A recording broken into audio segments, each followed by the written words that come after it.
Hi, and welcome to another Drafthouse Diary for Thursday, April 20th, 2023, when I went to the Alamo Drafthouse in Westminster, Colorado, to see RENFIELD. And with me, again, was my Inter-Millennium Media Project co-host and my son, Ian Porter. Yay! And this is a movie that I think we've been looking forward to. We had been. I try not to pay too much attention to trailers, but this was a pretty good trailer. This was... I had an interesting trailer journey with this, because I got very excited, very nervous, then very excited. Well, this is it's Nicolas Hoult as Renfield, the familiar of Dracula, in the modern day, as he attempts to escape from this toxic relationship with his boss, Dracula. Played by Nicolas Cage. Oh my goodness. Now, just the setup, and you get all that in the trailer, the setup alone is very promising. Yes. So it really came down to how well is this going to be executed? How well are they going to develop a story out of this? Mm-hmm. And it wasn't a long movie, didn't have a huge runtime. So they were able to make a pretty compact story, but that didn't mean they skimped on plot. No, this was much more plot dense, and the whole journey I went through was... The initial setup sounded fun when I saw the trailer. I was worried when I saw the action trailer that came out second that it was not going to be using that setup for anything but fight scenes. And then the third trailer made me realize, no, they've got story to hook these together. And that's kind of how I felt about the movie by the end. This is a movie that had a very deep story that happened to have a bunch of fight scenes in it because that's part of the narrative. And it wasn't purely action for action's sake. It was over-the-top action for poignancy's sake, and that's intriguing. Yeah, it was extreme violence. Extreme. If the violence had been a little less over the top, it would have turned me off. Exactly. It was over the top enough that it got into Monty Python territory.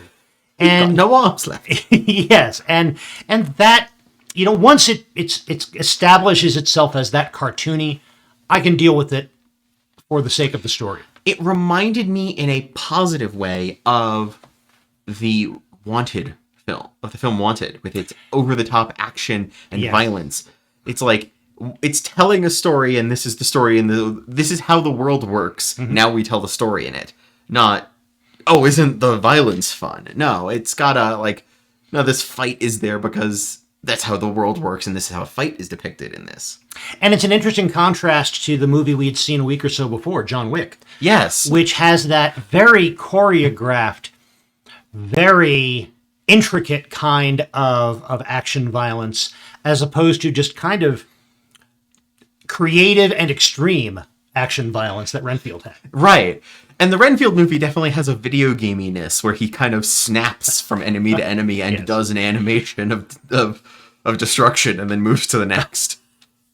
Complete with power-ups. Oh, absolutely. Renfield has to essentially eat a bug in order to get his superpowers for a while. So it's like, this is very much that kind of setup and that kind of world. Yep.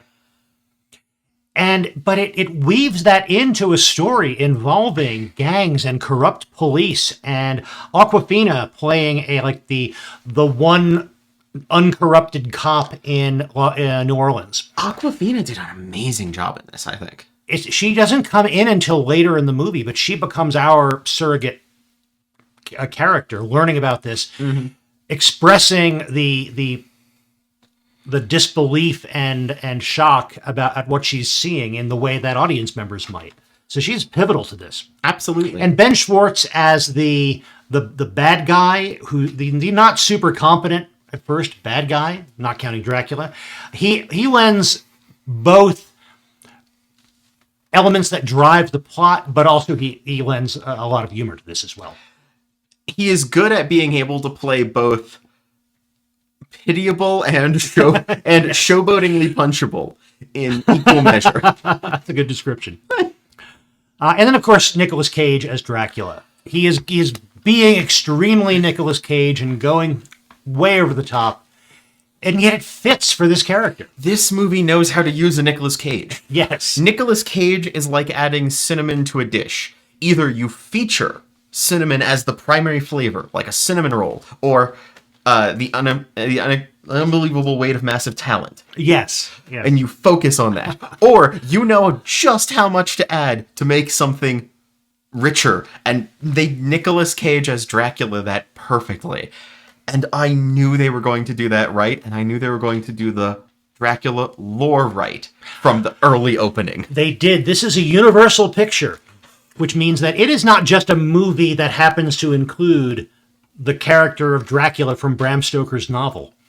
In the terminology we use in the IMMP podcast, this is a revival because this is presented as happening in the same continuity as the 1931 Dracula movie starring Bela Lugosi. Yes! And they established that so well. They remake it.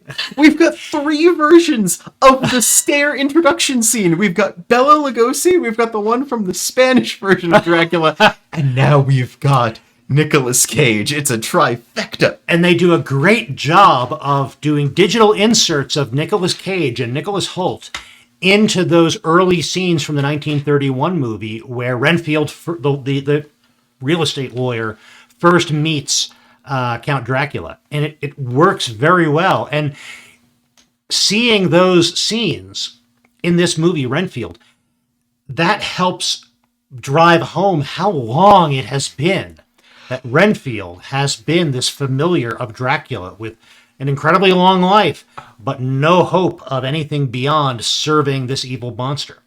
And we get to see Nicholas Hoult playing a Renfield who goes from, the nice suit of being the lawyer back in the day to recreating the madman in the hall sequences to looking just downtrodden in the modern era to getting a new outfit and kind of recapturing some of his put-togetherness in a modern setting so smoothly, and it all feels cohesive, which, for a character who is supposed to be going through all this time, but not the powerful Lord Dracula, but kind of, as he is, this guy having to do this, he's got that weight of being immortal aspect down pat. So I would say this is a movie that starts very high concept, but lives up to it. Absolutely. It pays off. They didn't try to do too much with that concept. They were open to building a story that went beyond the nuts and bolts of a Dracula story. So I was very impressed by this. I was extremely impressed. I am excited to have seen this as much because the amount of discussion about what it does and what it does well and how it discusses the topics it brings up is so rich now online that seeing this first is a key to joining a lot of other interesting discussions that I'm excited to now be a part of because of that. It does very well. So other aspects of our visit to the Alamo, this being a Drafthouse Diary, the pre-show, kind of predictable, lots of Nicolas Cage stuff. Some of them were the same clips that we had seen in the pre-show for The Unbearable Weight of Massive Talent a little more than a year ago. Yeah. I feel like Nicolas Cage is either a popular topic amongst some of the people at the higher up in the Alamo Drafthouse, or is directly friends with people at the Alamo Drafthouse enough now. They just have a big pile of Nicolas Cage they can use, and that makes them easier when he's showing up in something. And they've had events at the Alamo in Texas where Nicolas Cage has come and presented. One of the things we've seen a couple of times now is his reading of Poe's The Telltale Heart at a Nicolas Cage event at an Alamo. Also, there was other Dracula stuff. Yeah. Clips of from various of the many, many movies featuring Dracula over the years. I was a little disappointed we didn't see at least some love for Nicholas Hoult in that pre-show. I mean, show him in Fury Road. Show some of the weird roles he's had. He is building up. He plays low-key stuff weirdly. And I'm not counting his role in Fury Road as low-key, but in the Menu, even in movies like Tolkien, he is getting really good at playing the low-key weirdo. Oh, and in the TV series The Great. Yeah, I feel like very weird. I feel like he is doing an excellent job ramping up a career towards some other big things coming down the line, and I'm excited. So I think he was one of the big strengths in this movie. and as was Aquafina. So it was disappointing not yeah. to see some of them in Yeah, the show. they were not there. I can understand they had a lot to pull from, and people are here in part on the Dracula and part on the Nicolas Cage aspect first, some people. And the fact that they will hopefully leave excited about the other two stars is a separate part. But yeah, pre-show was a little disappointing on that. Right. So it was good, but it could have been better. Food and drink. I know that I had the Caesar salad with grilled chicken. I've had that before. It's really good for a not very heavy supper.